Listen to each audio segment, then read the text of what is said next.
News میں خبر شامل کرتے ہیں کہ بھارت کی معروف اداکارہ کنگنا رناوت کو لیڈی کانسٹیبل نے تھپڑ کیوں مارا؟ لیاقت مہر کی خصوصی رپورٹ۔ بڑی اور نامور خاتون سیاستدان کو تھپڑ پڑ گیا۔ ناخوشگوار واقعہ ایئرپورٹ پر پیش آیا۔ تھپڑ مارنے والی لیڈی کانسٹیبل کو معطل کر دیا گیا۔ سیاستدان کو تھپڑ کیوں مارا، وجہ بھی سامنے آ گئی۔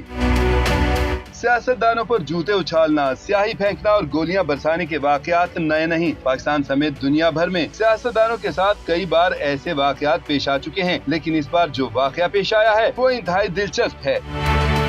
خاتون اہلکار نے نو منتخب رکن اسمبلی کے منہ پر سناٹے دار تھپڑ جڑ دیا۔ یہاں بات ہو رہی ہے حال ہی میں منتخب ہونے والی بھارتی اداکارہ کنگنا رناوت کی، جنہیں چندی گڑھ ایئرپورٹ کی سیکیورٹی اہلکار کلوندر کور نے تھپڑ رسید کیا۔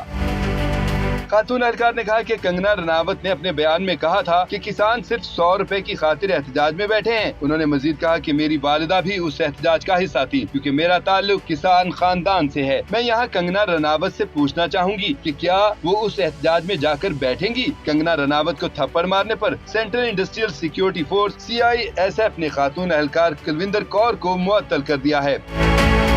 لیڈی کانسٹیبل نے بھارتیہ جنتا پارٹی سے تعلق رکھنے والی نو منتخب رکن پارلیمنٹ اور اداکارہ کنگنا رناوت کو چندی گڑھ ایئرپورٹ پر اس وقت تھپڑ مارا تھا جب وہ دہلی کے لیے روانہ ہو رہی تھی۔ دوسری جانب BJP رکن پارلیمنٹ کنگنا رناوت نے انسٹاگرام پر کہا کہ CISF کانسٹیبل کلوندر کور کی حرکتیں سیاسی محرکات پر مبنی ہیں۔